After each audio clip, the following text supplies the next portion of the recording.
Story name beast. CH1DAKSHH।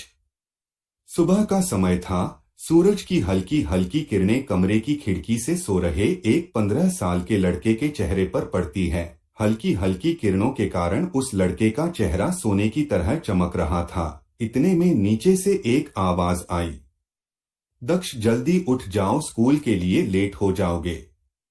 इस आवाज के कारण उस लड़के की आंख खुल गई।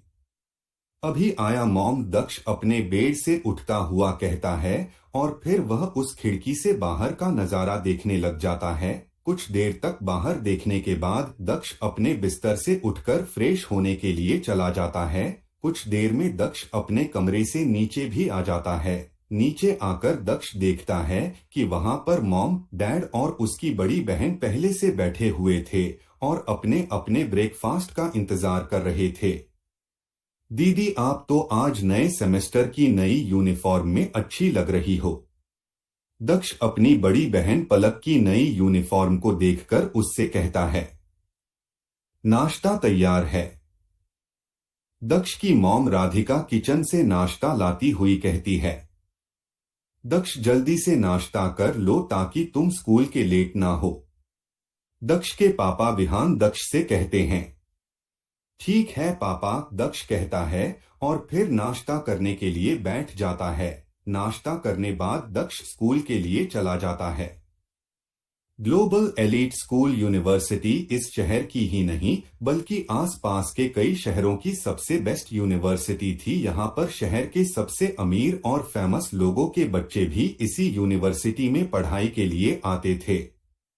यह यूनिवर्सिटी और स्कूल बेस्ड होने साथ ही साथ इनकी फीस भी कहीं ज्यादा थी, लेकिन पलक अपने क्लास की टॉपर थी, इसलिए उसे हर साल स्कॉलरशिप मिलती थी जिसकी वजह से उसकी पढ़ाई बिल्कुल फ्री में होती थी। जबकि दक्ष पढ़ाई में बिल्कुल भी अच्छा नहीं था, इसी वजह से वह क्लास में टॉप 50 स्टूडेंट में भी नहीं आ पाता था। दक्ष के पापा विहान दोनों में से किसी एक को ही इस स्कूल में पढ़ा सकते थे। पलक और दक्ष दोनों एक ही स्कूल में जाने के बावजूद पलक कभी भी दक्ष के साथ अपने कॉलेज नहीं जाती थी, क्योंकि वह नहीं चाहती थी कि किसी को भी यह पता चले कि दक्ष उसका भाई है। क्योंकि एक दिन दक्ष के क्लास के एक लड़के को यह पता चला गया कि उसके पापा कचरा उठाने वाली गाड़ी चलाते हैं, तब से दक्ष को हर कोई बुली किया करता था। इस स्कूल के बच्चे दक्ष को भी एक कचरा समझते थे। इन सब से बचने के लिए पलक में दक्ष से दूरी बना ली थी और यह बात दक्ष भी बहुत अच्छे से जानता था, इसलिए दक्ष भी स्कूल और कॉलेज में पलक से अपने रिलेशन को दूसरों से छुपाता था ताकि उसकी बड़ी इन सब से ना गुजरे। दक्ष रास्ते से अपनी स्कूल जा रहा था कि तभी दक्ष की नजर जमीन पर पड़े एक क्रिस्टल पर जाती है जो कांच से बना हुआ, उसका कलर भी हल्का गोल्डन था। लगता कोई कांच का टुकड़ा है और यह काफी भारी भी है, दक्ष कहता है और फिर उस क्रिस्टल को अपने बैग में डाल लेता है क्योंकि दक्ष को उसकी डिजाइन बहुत पसंद आई थी और फिर आगे बढ़ जाता है। अभी दक्ष स्कूल गेट में एंटर ही किया था कि तभी 4 लड़के और 3 लड़कियां दक्ष को चारों तरफ से घेर लेते हैं। और दक्ष के बच्चे कहाँ भागा जा रहा है, हमसे नहीं मिलेगा का? उस ग्रुप में से एक लड़का दक्ष को कहता है। हेलो सर, मैंने आप लोगों को देखा नहीं, दक्ष नीचे गर्दन करते हुए कहता है। अरे कोई बात नहीं है, अब चलो, हम लोगों को तुम्हारे से एक काम है, वह लड़का दक्ष से कहता है और फिर वो सभी दक्ष को अपने साथ ले जाते हैं। वैसे दक्ष, तुम इतनी देर से स्कूल में क्यों आ रहे हो? हम सब सुबह 7 बजे से तुम्हारा इंतजार कर रहे हैं। वह लड़का जिसका नाम राहुल खन्ना है वह दक्ष से कहता है। अरे राहुल, तुझे पता नहीं है क्या यह सुबह सुबह अपने बाप से साथ कचरा उठाने जाता है, इसलिए स्कूल आने में टाइम तो लगेगा ना? हाँ हाँ हाँ हाँ, एक लड़की राहुल से कहती हुई हंसती है और फिर वह सभी दक्ष को क्लास में ले जाते हैं। दक्ष, तुम उस लड़की को जानते हो ना? राहुल उस क्लास में बैठी हुई एक लड़की की तरफ इशारा करता हुआ पूछता है। हाँ, वह लड़की इशिका चौहान है जो इस शहर की सबसे अमीर फैमिली से आती है। दक्ष कहता है, तो तुम्हें भी पता है वह लड़की कौन है, तो फिर ठीक है, यदि तुमने यह काम कर दिया तो फिर कभी तुमसे कोई भी काम नहीं करवाएंगे, और यदि नहीं किया तो फिर मैं तुम्हें जीने नहीं दूंगा, और तुम्हारा बाप हर रोज हमारे घर के बाहर से गुजरता है, तो समझ रहे हो ना, किसी दिन क्या पता क्या हो जाए। राहुल हंसते हुए दक्ष को समझाता है, क्या करना है मुझे, उसकी आवाज की टोन और बात को समझता हुआ दक्ष कहता है। दक्ष इसलिए एग्री हुआ था क्योंकि राहुल इस शहर की दूसरी सबसे अमीर फैमिली खन्ना फैमिली का छोटा बेटा है।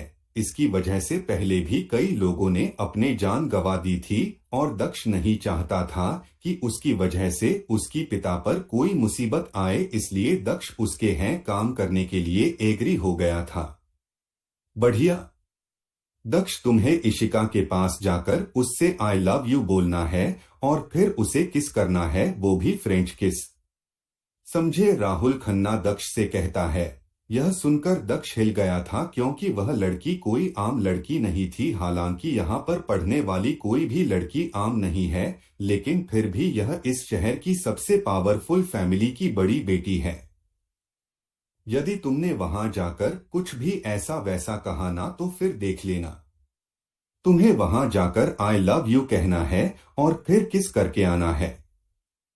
राहुल कहता है। इधर राहुल के बाकी लोग दक्ष का अपने अपने फोन से वीडियो बना रहे थे।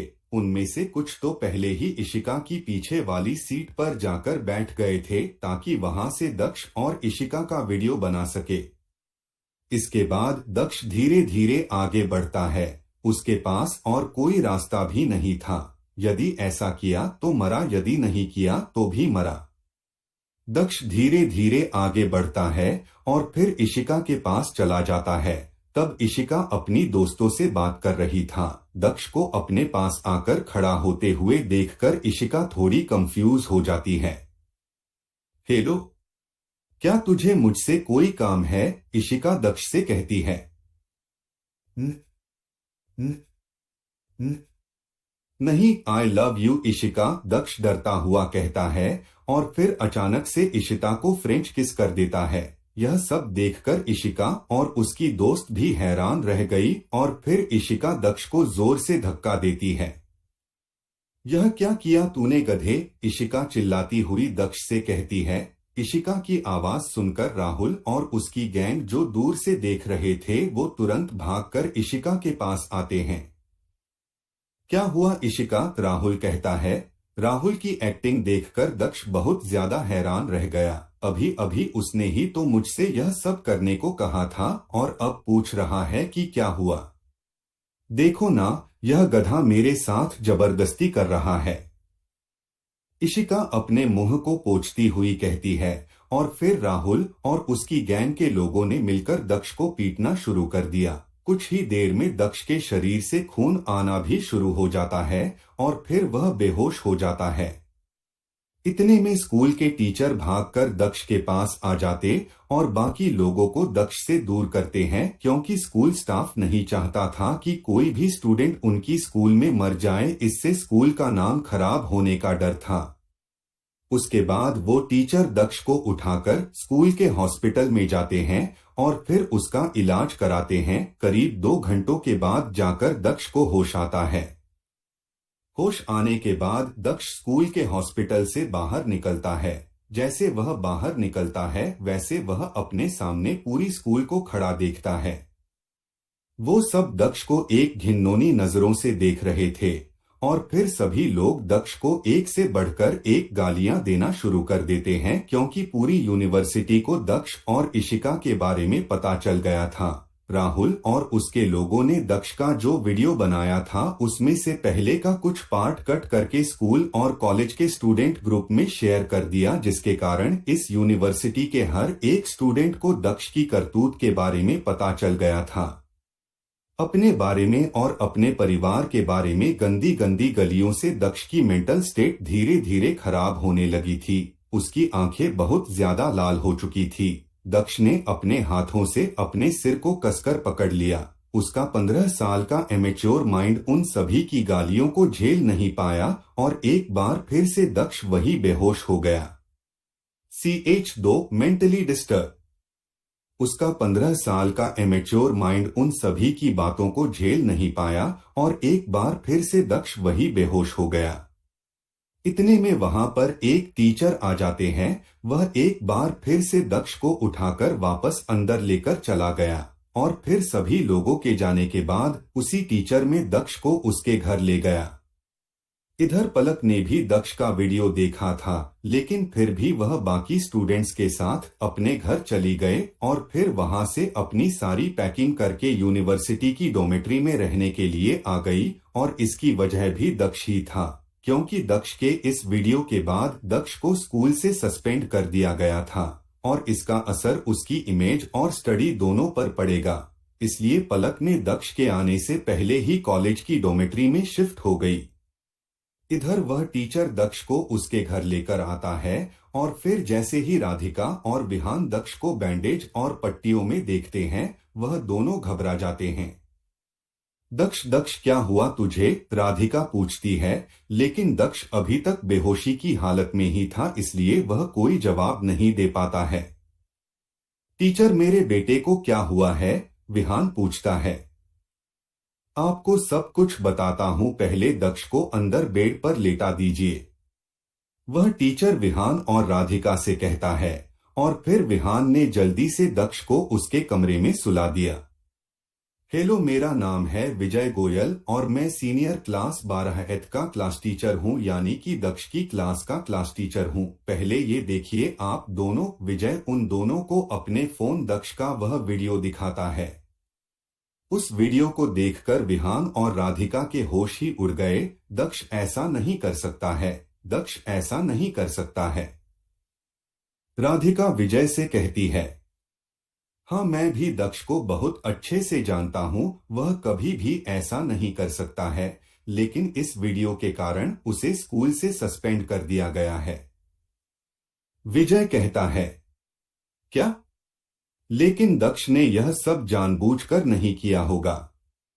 विहान हैरानी से कहता है, मैं जानता हूं कि उसने ऐसा अपने मन से नहीं किया होगा, किसी के दबाव में आकर उसने यह किया है, लेकिन फिर भी उसके खिलाफ एक वीडियो है, इसलिए स्कूल को उसको सस्पेंड करना पड़ा। हालांकि यह असली रीजन नहीं है। जिस लड़की के साथ दक्ष ने जबरदस्ती की है, वह इस शहर की सबसे अमीर फैमिली की बड़ी बेटी है। विजय बताता है, तो अब हम क्या करें? क्या दक्ष अब उस स्कूल में नहीं पढ़ पाएगा?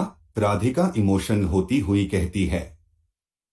मुझे लगता है कि दक्ष उस स्कूल में क्या, किसी भी स्कूल में नहीं पढ़ पाएगा। विजय कहता है। पर क्यों? विहान पूछता है। क्योंकि सभी लोगों के गाली देने और पीटने से उसकी मेंटल हेल्थ बहुत ज्यादा खराब हो चुकी है और इसमें वह अपने कमरे से बाहर भी नहीं निकल पाएगा। मैं इस स्कूल में आने से पहले किसी दूसरे शहर की स्कूल में पढ़ाता था, वहीं पर एक बच्चे को इसी तरह टॉर्चर करके उससे ऐसा ही काम करवाया गया था, जिसके करने उसकी क्लास के स्टूडेंट के द्वारा बहुत ही ज्यादा पीटा और गालियां दी, जिसके वजह से उस बच्चे में सुसाइड कर लिया और दक्ष ने तो उस बच्चे से बहुत ज्यादा सहा है। इसलिए उसका ध्यान रखना कहीं वैसा रास्ता दक्ष भी ना चुन ले। विजय राधिका और विहान से कहता है और फिर वहां से चला जाता है। विजय की बातें सुनकर राधिका के दिल की धड़कन डर की वजह से बहुत तेज हो गई थी और फिर वह तुरंत उठकर दक्ष के पास चली गई। उसके पीछे पीछे ही विहान भी उसके कमरे में चला गया। जैसे दक्ष को होश आया वैसे वह अपने आसपास देखता है। वह देखता है कि वह इस वक्त अपने कमरे में है और उसके पास उसके डैड और मॉम बैठे हुए थे। दक्ष तू ठीक है ना? दक्ष की मॉम दक्ष से पूछती है, लेकिन दक्ष कुछ भी नहीं बोलता है और उसके तुरंत बाद ही दक्ष अपनी मॉम की गोद में सिमट जाता है और फिर अपनी मॉम का हाथ पकड़कर जोर जोर से रोने लग जाता है।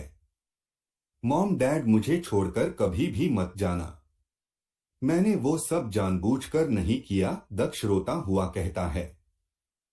ठीक है, रो मत, हम कभी भी तुझे छोड़कर नहीं जाएंगे। अब बाहर चल, मैं तुम्हारे लिए खाना लगाती हूँ।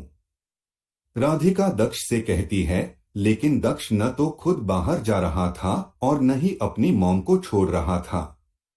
जब दक्ष ने अपनी मॉम को नहीं छोड़ा, तब उसके पापा विहान ने किचन में जाकर उसका खाना ले आया और फिर राधिका ने दक्ष को खाना खिलाया।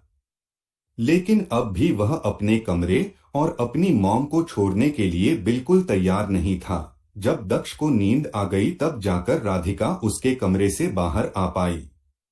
विहान, अब हम क्या करें? दक्ष बहुत ज्यादा डरा हुआ है, क्या हमें इसे अकेला छोड़ना चाहिए क्या? राधिका विहान से कहती है। अभी तो दक्ष को बिल्कुल भी अकेला नहीं छोड़ सकते हैं, इसलिए अब से तुम ही इसके पास रहता जब तक इसका डर थोड़ा कम ना हो जाए। अभी मैं राजीव से मिलने जा रहा हूँ, उनसे पूछूंगा कि इसका कोई इलाज है क्या। जब तक मैं ना आऊं तब तक तुम उसके साथ ही रहना, विहान कहता है और फिर वह घर से बाहर निकल जाता है। इधर राधिका तुरंत ही दक्ष के कमरे में चली गई। इसी तरह कुछ दिन बीत गए। अब दक्ष का डर भी धीरे धीरे कम होने लगा था और अब वह अपने कमरे से बाहर भी आने लगा था। लेकिन जब भी घर के मैन दूर की घंटी बजती, वह डर के मारे अपने कमरे में छुप जाता है। बाहर के लोगों की गालियों और धमकियों से डरता था, इसलिए वह बाहरी लोगों को देखना भी नहीं चाहता था। इसी तरह एक महीना बीत गया था और अब तक दक्ष के क्लास टीचर विजय ने दक्ष के फुल वीडियो को हासिल कर लिया था, जिसको राहुल के दोस्तों ने बनाया था। उसे स्कूल और कॉलेज के फॉर्म पर अपलोड कर दिया ताकि दक्ष को कोई भी गाली ना दे। हालांकि इससे दक्ष को एडमिशन तो नहीं मिलेगा, लेकिन फिर भी इससे उसकी इनोसेंस साबित हो गई। इधर दक्ष अब अकेला भी रहना सीख गया था और अब वह घर का हर छोटा बड़ा काम करना भी सीख गया था। खाना बनाने से लेकर सफाई तक सब कुछ अब दक्ष ही करता था। यह सब देखकर विहान और राधिका दोनों बहुत खुश थे। दक्ष जब भी किसी चीज से डरता और उसके मॉम डैड घर पर नहीं होते थे, तब वह ईयरफोन लगाकर अपने फोन में अपने मॉम डैड की रिकॉर्डेड वीडियो को देखता रहता, जिसमें वह दोनों दक्ष को ना डरने के लिए कह रहे होते। अब तक दक्ष के उस इंसिडेंट को 3 महीने बीत चुके थे। टाइम के साथ साथ दक्ष की मेंटल हेल्थ में भी काफी सुधार आ चुका था। अब तक वह थोड़ा बहुत बाहर भी जाने लगा, लेकिन भीड़ भाड़ से दूर ही रहता था। इन 3 महीनों में दक्ष को एक ही बात परेशान कर रही थी कि उसकी बहन पलक एक बार भी घर पर नहीं आई। हालांकि दक्ष यह तो जानता था कि उसकी बहन उसे इतना पसंद नहीं करती है, लेकिन फिर भी उसे मॉम डैड से मिलने आना चाहिए। इसी तरह 3 महीने और बीत गए। आज सुबह भी दक्ष रोज की तरह घर का काम कर रहा था कि तभी उसे किसी का कॉल आया, जिसने उठाने के बाद दक्ष बहुत ज्यादा हैरान और कंफ्यूज हो जाता है। तो आपको क्या लगता है इस कहानी में आगे क्या होगा? कृपया अगले एपिसोड के लिए चैनल को लाइक और सब्सक्राइब करें।